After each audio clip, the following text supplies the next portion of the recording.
우리 오늘 함께 보실 하나님의 말씀, 우리 먼저 함께 봉독하시도록 하겠습니다. 신약성경 누가복음 말씀입니다. 누가복음 13장 18절과 19절 말씀, 오늘은 이 두 절만 저희가 함께 보도록 하겠습니다.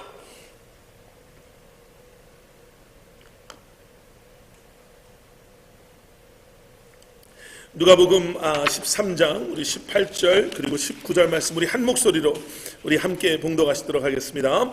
그러므로 예수께서 이르시되 하나님의 나라가 무엇과 같을까? 내가 무엇으로 비교할까? 마치 사람이 자기 채소밭에 갖다 심은 겨자씨 하나 같으니 자라 나무가 되어 공중의 새들이 그 가지에 깃들였느니라. 아멘. 아멘. 예수님께서는요 정말 탁월하신 그러한 선생님이셨습니다. 예수님께서 여러 가지 모습으로 여러 가지 방법으로 하나님의 나라를 그리고 하나님의 말씀을 선포하시고 소개하시고 그리고 가르쳐 주셨는데요, 예수님께서 사용하신 방법 중에 하나가 비유라는 비유의 말씀, 비유하시는 말씀을 예수님께서 사용하셨습니다. 그러니까 비유는 그 비유를 통해서 예수님의 그 가르침을 온전하게 이해하지 못하는 그 청중들의 이해를 도와주기 위해서 예수님께서 이런 것을 비유로 말씀하시는 것을 저희가 잘 알잖아요. 그런데 때로는 예수님의 비유를 또 예수님께서 설명해 주셔야 되는 그 비유를 이해하지 못하는 경우도 있습니다. 오늘 읽으신 이 본문 말씀도 비유의 말씀인데요, 여기 나오는 겨자씨 그리고 20절 21절에 나오는 누룩에 대한 비유로 하나님의 나라 그리고 하나님의 나라에 대해서 말씀해 주시면서 하나님의 성품과 그 하나님의 그 우리를 향한 마음을 이렇게 보여주시는 말씀인데요, 여러분 여기서 좀 이해가 안 되는 부분이 있습니다. 제가 오늘 일부 예배 때는요, 혹시 펜을 가지고 계신 분들은 채소밭에 그리고 겨자씨에다가 이렇게 동그라미를 치십시오 이렇게 말씀을 드렸거든요. 왜냐하면 채소밭과 겨자씨가 같이 갈 수가 없는 두 단어예요. 겨자씨는 굉장히 하찮은 흔한 그러한 씨앗이었습니다. 이 지역에서는요, 이 겨자씨는 따로 심어야 자라는 그런 풀이 아니라 2월 달쯤 되면은 갈릴리 호숫가 주변이 어떻게 날라와서 심겨진 겨자씨인지는 모르겠지만 2월 달쯤만 되면은 그 갈릴리 지역 호수 근처에 이 겨자씨에서 나온 이 잡초 같은 겨자풀이요, 그 지역을 덮고 사람들이 그냥 밟고 다니는 정말 흔해 빠진 풀이 이 겨자씨를 통해서 나오는 겨자풀이였다고 해요. 향기도 나지도 않고 보기에 예쁘지도 않고 흔해 빠진 겨자씨인데, 지금 오늘 예수님께서 하나님의 나라, 하나님의 성품에 대해서, 하나님의 마음에 대해서 이야기하시면서 무엇이라고 말씀하시냐면, 그것은, 그 마음은 마치 채소밭에다가 이 흔해 빠진 잡초와 같은 겨자씨를 이렇게 심는 것, 그리고 그 겨자씨를 정말 정성껏 정말 관리하고 길러서 나중에 어떻게 돼요? 공중의 새들이 그 가지에 깃들일 만큼 큰 나무가 될 때까지 이 겨자씨를 그냥 테이크케어하는 그런 것과도 같다, 이렇게 얘기하는 거예요. 채소밭은 여러분 다른 땅하고 다르잖아요. 그 채소가 잘 자라게 하기 위해서 거름도 주고 좋은 흙으로 갈아주고 잡초도 제거하고 정말 잘 관리해서 여기에 꼭 필요한 채소를 심어서 내가 필요할 때 그 채소를 먹을 수 있도록 기르기 위해서 준비해 놓은 땅이 채소밭인데, 여기 이 채소밭에다가 그냥 흔한 가만히 놔둬도 갈릴리 호수 전체를 뒤엎을 만큼 너무너무 흔하게 자라는 그 이 겨자씨를 그 땅에다가 심겠다, 그 심는 것과 같다, 이렇게 이야기를 하세요. 여러분 상식이나 지식이 없어가지고요, 경험이 없어가지고 이 씨가 겨자씨인지 배추씨인지 당근씨인지 몰라서 심는 거 그 정도는 이해는 할 수 있을 것 같아요. 그런데 자라는 거 보면 알잖아요. 이제는 싹이 트고 좀 자라는 걸 보면 이게 잡초구나, 아니면 이게 배추가 맞구나, 이게 당근이 맞구나, 이게 이제 보일 때가 있잖아요. 그러면 내가 씨를 잘못 심었으면 어떻게 하겠어요? 뽑아야죠. 지금이라도 뽑고 제대로 된 씨를 심어야죠. 그게 이치에 맞는 건데, 오늘 보신 말씀에는요, 그 이치가 들어맞지 않는 비유를 말씀해 주세요. 제가 고등학교 다닐 때, 제가 필라델피아에 살았을 때요, 저희 집이 길 맨 가해 집이었는데요, 그 길과 저희 집 사이에 저희 그 동네 한 20개 정도 집이 있는데, 여기에 물이 이렇게 흘러 들어가게 하는 좀 지대가 낮은, 그리고 하수구 같은 이런 게 연결되어 있는 땅이 있었어요. 잔디밭 땅이 있었어요. 그러니까 저희는 당연히 그 땅이 우리 땅이 아니다라고 생각을 했죠. 왜냐하면 거기다가 뭐 우리가 뭘 할 수 있는 것도 아니고 동네 사람들의 편의를 위해서 시에서 이렇게 만들어 놓은 거구나라고 생각을 했는데요, 시에서 관리를 안 하더라고요. 잔디가 크다 못해 정말 뭐 제 무릎까지 올 정도로 숲이 돼버린 거예요. 그래서 뭐 시에서 알아서 하겠지 하고 있었는데, 어느 날 갑자기 시에서 편지가 왔어요. 너네 그 잔디 안 깎으면 벌금 물어야 되니까 일주일 줄 테니까 잔디를 깎아라. 그래서 전화를 했죠. 이게 어떻게 우리 땅이냐, 모든 사람들을 위해서 시에서 만들어 놓은 땅 아니냐. 그랬더니 아니래요, 우리 땅이래요. 그래서 그러면 우리가 여기다가 뭘 심어도 되냐. 그랬더니 안 된대요. 거기는 미관상 도로랑 가깝기 때문에 아무것도 할 수 없고 우리가 그냥 잔디만 계속 깎고 이걸 테이크케어를 해야 된다, 이렇게 하더라고요. 그래가지고 일주일 안에 잔디를 깎으려고 했는데, 물을 이렇게 받아들이는 곳이니까 땅이 얼마나 이렇게 진흙 같았겠어요. 그러니까 이 잔디 깎기가 들어가면 바퀴가 빠져서 깎이지를 않는 거예요. 그래서 한국 마켓에 가서 저희 아버님 장로님이 낫을 사가지고 오셔가지고요, 그 한국 난민국 바람에 지나가는 차들 옆에서 이제 낫으로 그거를 하나하나 다 베셨어요. 저도 옆에서 이제 좀 도와드리는 척을 했는데, 그걸 베다가요, 그 풀 사이에 요만한 둥지 같은데 토끼 새끼 요만한 게 4마리가 나온 거예요. 정말 동물의 왕국에서 나오는 분홍색, 요만해요. 제 손가락보다도 작은 4마리가 나온 거예요. 그러니까 저희가 낫을 막 그 안에서 갑자기 막 풀 베고 사람들이 웅성거리니까 도망갈 수 있는 엄마 토끼는 도망가고 움직이지도 못하는 토끼 요 4마리가 남았는데요, 저희가 이걸 다 벨 때까지도 어미 토끼가 안 오니까 놔두면 동네 고양이가 와서 먹을 거 아니에요. 그래서 제 여동생이 특히 이거는 우리가 책임져야 된다, 우리 때문에 엄마가 도망간 거기 때문에 이건 우리가 길러야 된다, 그리고 집에 데리고 들어왔어요.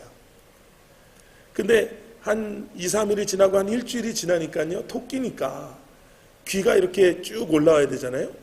근데 귀가 안 올라오고 꼬리가 이렇게 길게 나오기 시작해요. 나중에 알고 보니까 토끼가 아니라 쥐였어요. 들쥐. 여러분, 그 들쥐를 저희가 어떻게 했을까요? 네, 그냥 갖다 버렸겠죠. 그래 놓고도 이거는 그래도 우리가 길러야 된다라고 하면 잘못된 거죠. 들쥐인데 아무리 토끼였다고 생각을 해도 자라나는 걸 보면 이건 토끼가 아니고 이건 들쥐다 그러면 그 순간에 우리는 그걸 치워야죠. 정리를 해야죠. 갖다 버려야죠. 네, 그게 당연한 건데요, 오늘 보신 말씀에는요, 가만히 나눴더니 이 씨가 분명히 겨자씨인 거예요. 지금 그러면 이 비유를 가지고 하나님께서는 무슨 예수님께서는 지금 무슨 말씀을 하고자 하시는가? 여러분, 오늘 말씀에 이 비유의 말씀 18절의 말씀 시작이 그러므로로 시작이 됩니다. 그러면 이 앞의 사건을 설명해 주시기 위해서 지금 이 비유의 말씀을 하시는 거예요.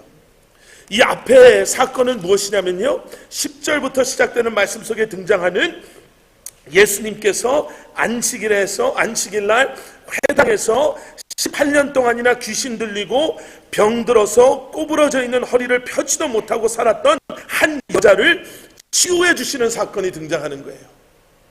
여러분, 오늘 우리 권사님도 기도해 주셨고 우리가 잘 아는 것처럼 우리가 사순절의 시간을 지금 지나가고 있습니다. 사순절에 대해서 너무나도 잘 알죠. 부활절을 앞둔 주일을 제외한 40일의 시간, 우리가 이 시간을 통해서 예수님의 고난받으심을 기억하고 우리가 이 시간을 통해서 그 고난받으심 그리고 십자가의 죽으심과 부활하심을 통해서 우리에게 허락하여 주신 그 구원의 기쁨을 다시 한번 기억하며 그 마음을, 그 기쁨을 회복하는 시간, 이 사순절의 시간이지요.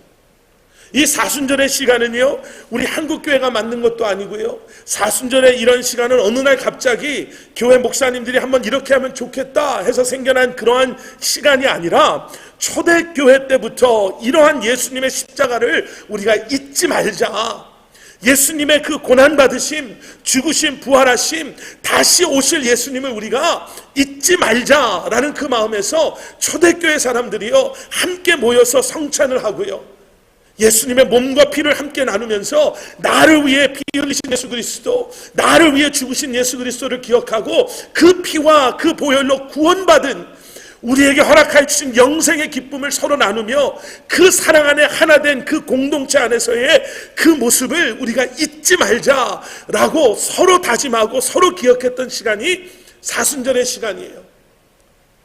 그래서 우리도 그런 노력을 하잖아요. 아마 여기 계신 분들 가운데서는 뭐 하루 한 끼를 금식하시는 분들도 계시고, 여기 계신 분들은 정말 삶을 좀 절제하시면서 좀 이 시간을 다시 한번 조금 나를 돌아보는 시간을 가지시는 분들도 계실 것입니다. 그런데 여러분, 중요한 게 뭐냐면요, 우리가 우리 노력과 우리의 열심과 우리의 형식에 너무 집중하다 보면요 본질을 잊어버릴 때가 있어요. 사순절의 본질, 여러분, 예수님께서요 십자가에 달리시기 한 3개월 전부터, 그러니까 거의 사순절의 시간이랑 맞아떨어지죠. 3개월 전부터 예루살렘을 떠나서 베레아라는 지역으로 가세요.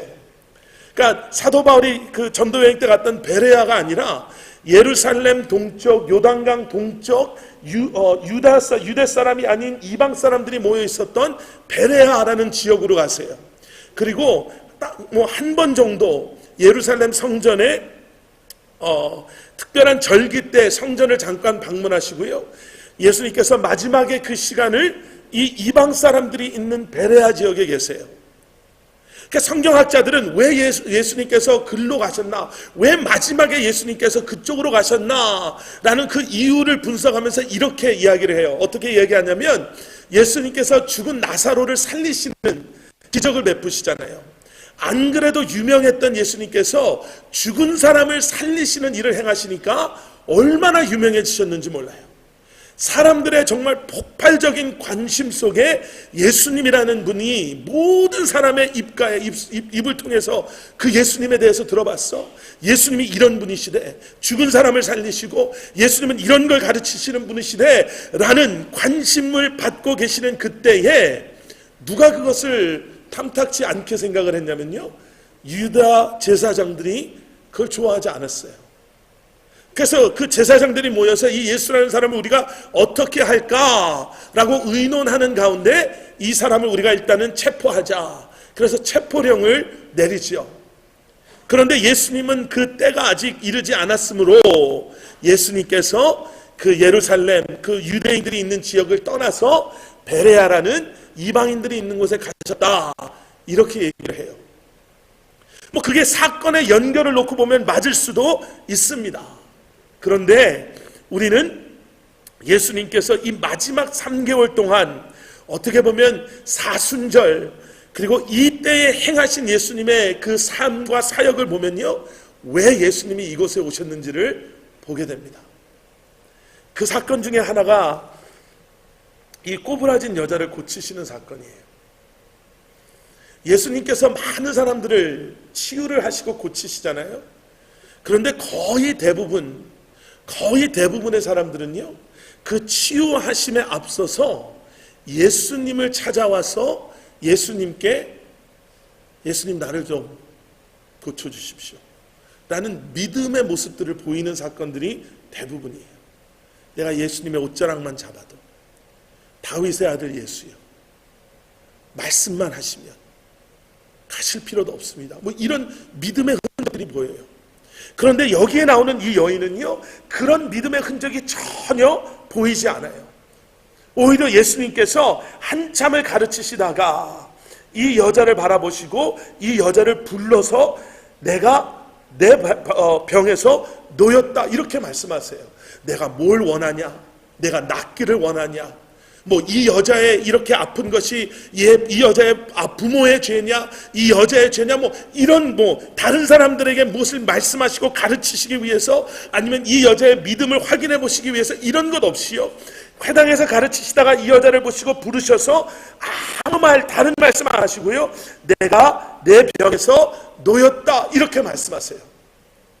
여러분, 지금 이 상황을 보시면요, 얼마나 놀라운 상황인지 몰라요. 이 여자가 회당 안에 있었다라는 것은요, 이 여인이 유대 여인이었음을 우리가 볼 수가 있죠. 그리고 이 여인이 18년 동안이나 이렇게 귀신 들려서 정말 이 동네를 휘집어 이렇게 미친 듯이 돌아다니고요, 또 이 여자가 육체의 이런 연약함을 가지고 18년 동안 살았음에도 불구하고 회당 안에 들어왔다 라고 이야기하는 것을 보면, 어느 정도 그 동네 사람들이 이 여인의 이러한 뭐라 그럴까요? 현상을요, 억셉트를 한 거예요. 이 여자는 그냥 이런 여자야. 이 여자한테 다른 얘기해도 소용이 없고, 이 여자는 자기가 하고 싶은 대로 하는 거고, 그냥 아픈 사람이니까, 불쌍한 사람이니까 여기 들어와 있고 싶으면 들어와 있게 하고, 나가려고 하면 막지 말고 나가게 하고, 그냥 안 그래도 아프고 안 그래도 하나님의 저주받은 여잔데, 이런 여자는 그냥 놔두는 게 상책이야 하고 모든 사람들이요, 그냥 단념한 사람이 이 여자였어요.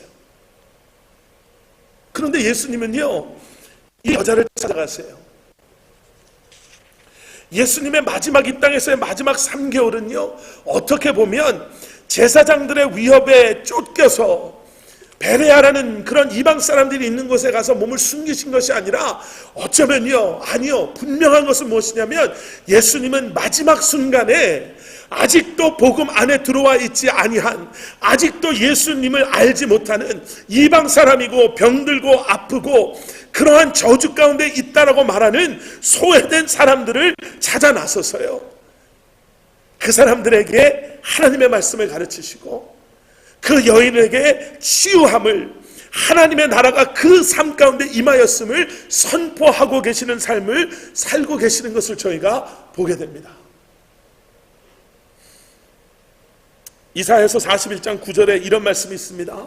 내가 땅끝에서부터 너를 붙들며 땅 모퉁이에서부터 너를 부르고 내게 이르기를 너는 나의 종이라. 내가 너를 택하고 싫어하여 버리지 아니하였다 하였노라. 새 번역 성경은 이렇게 얘기를 해요. 더 이해하기 쉽게요. 땅끝에 있는 우리를 데리고 오시고 세상 가장 먼 곳에 있는 우리를 불러내셨습니다.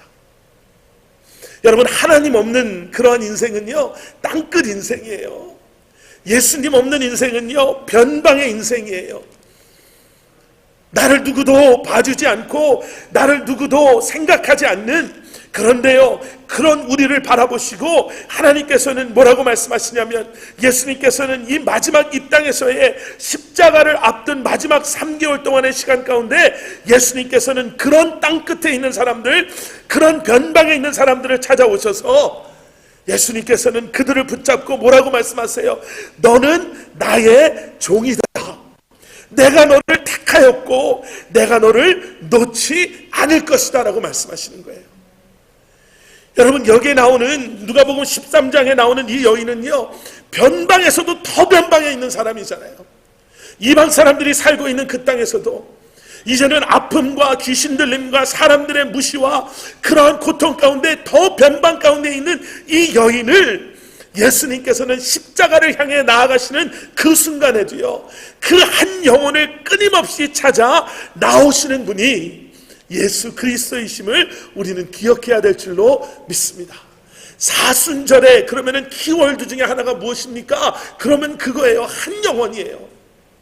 여러분, 이 사순절을 지나가시면서요, 여러분 한 분 한 분의 그러한 고백 속에 예수님, 나를 위해서, 나의 죄를 위해서, 나를 구원해 주시기 위해서 이 땅에 오신, 그리고 고통받으시고 죽으시고 부활하신 주님, 내가 주님의 이름을 찬양하고 주님 앞에 더 가까이 나아가기를 소원합니다 라고 고백하실 수 있는 여러분들 되시기를 주님의 이름으로 간절히 축원합니다. 그리고 여기에 오늘 비유로 돌아오시면 그 말씀하시는 거예요. 사람들이 예수님께서 안식일 날 이 여인을 고친 걸 보고요, 18년 동안이나 고통 속에 있었던 이 여인이 고침받은 것을 보고 함께 기뻐하는 것이 아니라 어떻게 안식일날 병을 고칠 수 있습니까? 이 이야기를 하는 거예요. 그래서 예수님께서 뭐라고 말씀하세요? 외식하는 자들, 그 내면을 꾸짖으시잖아요. 겉은 말씀을 지키려고 하고 겉은 말씀대로 살려고 하는 것 같지만 그 안에는 사랑이 없는, 그 안에는 긍휼함을 잃어버린 그들을 향해 외식하는 자들이여 라고 이야기하면서 주신 비유의 말씀이 이거예요. 우리가 설령 그 흔해 빠진 겨자라 할지라도, 겨자씨라 할지라도 하나님은 우리 한 사람 한 사람을 찾아 나서시는 그 사랑으로 우리 한 사람 한 사람을 사랑하셔서 그 무엇보다도 소중하게 여기시고, 우리가 겨자씨이기 때문에, 잡초 같은 변방에 있는 인생이기 때문에 그곳에 내버려 두시는 것이 아니라 채소 밭에 심으시고 우리를 보호하시고 인도하시고 우리의 삶의 목적 주시고, 그리고 결국에는 뭐예요? 그러한 정말 보잘것없는 사람들 발에 짓밟힘 당하는 인생이었지만 오히려 그것이 자라 나무가 되어 공중의 새들의 그 가지, 그 공중의 새들이 그 가지에 깃들게 하는 삶을 살게 하는 것, 이것이 하나님의 나라의 비밀이라는 거예요. 이것이 하나님의 마음이, 우리를 향한 하나님의 마음이라는 거예요. 여러분, 이 맥락에서 쭉 가시다 보면 무슨 설명이 나오냐면, 무슨 또 다른 비유가 나오냐면요, 15장에 가시면 잃어버린 양, 잃어버린 드라크마, 잃어버린 아들 비유가 나와요. 그런데 여러분, 이 비유에도요 좀 이해가 안 되는 부분이 있어요. 어느 부분이 저는 이해가 안 됐었냐면, 100마리 중에 한 마리를 잊어버리셨어요. 그래서 애타는 마음으로 그 한 마리를 찾아오셨어요. 그러면 이제는 안도하고, 자, 잃어버린 거 찾았으니 다행이다 이러고 양우리의 문을 걸어 잠그고 집에 들어가서 편히 쉬어야 되는데, 15장에 나오는 첫 번째 잃어버린 양의 비유에는 무슨 얘기가 나오냐면요, 5절 말씀 제가 읽어드릴게요. 또 찾아낸 즉 즐거워 어깨에 메고, 6절, 집에 와서 그 벗과 이웃을 불러 모으고 말하되 나와 함께 즐기자, 나의 잃은 양을 내가 찾아내었노라 하리라. 전 여기가 이해가 안 됐어요. 양 한 마리를 찾아와서요, 친구들을 불러서 우리가 함께 기뻐하고 잔치를 여는 거예요. 어쩌면 한 마리 찾아온 양보다 더 많은 고기를 사용했을 수도 있고요. 숫자적으로 계산적으로 따져보면, 아니 그러려면 뭐 하려고 그 저녁에 그 힘든 이 한 마리 양을 찾으러 나갔을까라는 생각이 드는 거예요. 더 이해가 안 되는 거는 그 다음에 나오는 드라크마의 이 비유의 말씀이에요. 한 드라크마를 잃어버렸대요. 이 한 드라크마는 한 날 일한 돈인데, 한 여인이 이 드라크마를 잊어버렸어요. 그것도 하나를 잃어버렸어요. 그리고 8절에 뭐라고 나오냐면, 밤이고 어두웠기 때문에 등불을 켰겠죠. 등불을 켜고 집을 쓸며 찾아내기까지 부지런히 찾지 아니하겠느냐. 그리고 또 나와요. 9절에 찾았더니 벗과 이웃을 불러 모으고 말하되 나와 함께 즐기자. 이 말이 또 나오는 거예요. 이게 숫자적으로 계산이 안 되는 거예요. 잃어버려서 그 당시에 등불을 켜는 게 그렇게 돈이 싼 게 아니었는데, 기름을 사서 등불을 태워야 되는데 날이 밝을 때까지 좀 기다리면 안 될까? 왜 그 등불을 기름을 써가면서 이 동전 한 입을 찾을까? 그리고 찾았으면 왜 사람을 또 불러서, 하루 일해봐야 얼마 벌었다고 그 사람들 불러서 벌써 기름에다가 돈 썼죠. 사람들 불러서 이제 음식에 마실 거에 또 그럼 그날 하루 일 못하고 이러면 이게 무슨 계산이 안 맞는 거예요. 그런데 여러분, 지금 이 누가복음의 예수님의 이 마지막 십자가를 향해 가시는 그 발걸음 속에서 그 여인이 치유받고, 그리고 우리에게 잡초 같은 인생 아니다, 너희는 이 채소밭에 심겨져야 되는, 내 마음에 너희는 내가 꼭 변방에서 그 먼 곳으로부터, 땅끝에서부터 내가 너를 불러내서 내가 나의 종되게 하고 내가 너를 놓지 않게 하고 나에게는 소중한 존재다라고 말씀하시는 예수님께서 이 비유를 통해서 말씀하시고자 하시는 것은 무엇이냐면, 하나님의, 예수님의 사랑은요 비교의 사랑이 아니라는 거예요. 나 한 사람을 절대적으로 사랑하시는, 그 동전의 value가 이것이기 때문에 내가 잔치를 벌여도 요만큼 하는 것이 아니라 이 동전의 value는 동전의 가치 이상인, 이 양의 가치는 양 한 마리의 가치를 뛰어넘는, 우리 한 사람 한 사람을 바라보시는 예수님께서는요, 나에게 집중하시고 나를 바라보시고 세상의 세상의 모든 것을 다 준다고 해도 하나도 아깝지 않은 그러한 우리를 향해 내가 너를 사랑한다, 내가 너를 붙잡고 놓지 않겠다라고 말씀하고 계시는 것, 그럼 우리가 그 마음을 이해하실 수 있어야 돼요. 잃어버린 영혼을 바라보는 예수님의 마음이 그 마음이시고요, 그 마음이 예수님으로 하여금 베레아라는 이방인이 있는 지역에 가게 하시고 그곳에서 18년 동안이나 조롱받고 18년 동안이나 무시당하고 18년 동안이나 아픔 가운데 있었던 그 여인을 치유하시고 그 긍휼하신 마음으로, 그 자비와 사랑으로 그 여인을 세우시는 분, 그것이 십자가를 향해 가시는 예수님의 발걸음 속에 드러나는 예수님의 마음이에요. 그 마음이에요. 잃어버린 양, 잃어버린 동전, 잃어버린 아들, 이 메시지의 또 다른 핵심은 어디에 있냐면요, 이것을, 잃어버린 것을 찾았을 때 기뻐하시는 주님이에요. 여러분, 우리가 우리 스스로를 바라볼 때요, 좀 그런 마음이 있었으면 좋겠어요. 하나님께서 우리 한 사람 한 사람을 너무너무 뜨겁게 사랑하십니다. 우리 한 사람 한 사람을 너무너무 사랑하세요. 모든 것을 다 쏟아부어도 아깝지 않을 만큼 우리를 사랑하세요. 그리고 우리 한 사람 한 사람은 그러한 하나님의 기쁨입니다. 나로 하여, 우리로 하여금 나 때문에 기뻐하시는 하나님.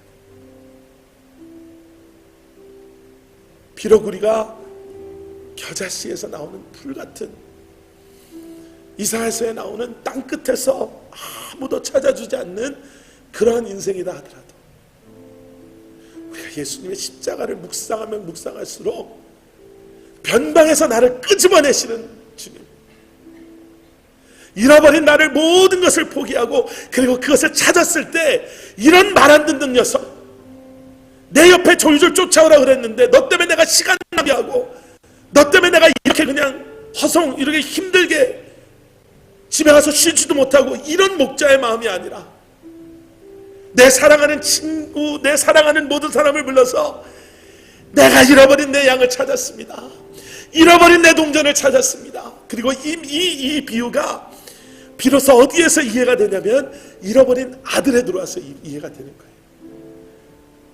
아, 이 마음이구나.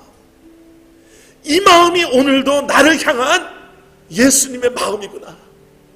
그 사랑이, 예수님의 사랑이 바로 이런 사랑이구나.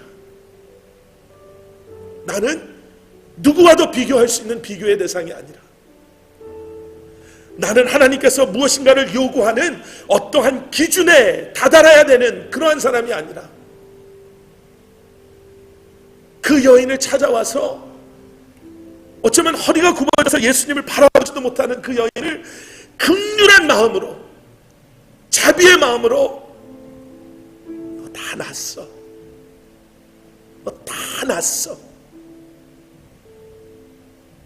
라고 말씀하시는 주님의 그 음성이 오늘도 여러분들의 귀에, 그리고 여러분들이 들으시는 이 사순절에 우리를 향해 품으시고 가지고 계신 주님의 마음임을 기억하시는, 그리고 그 마음을 기억하시면서 십자가를 기억하시고, 그리고 그 십자가를 통해 우리를 세우시고 우리를 채소밭에 심기시고 우리를 찾아서 기뻐하시는 그 아버지의 마음을 다시 한번 여러분들 삶 가운데 회복하시는 그러한 사순절의 기간이 되기를 주님의 이름으로 간절히 축원합니다.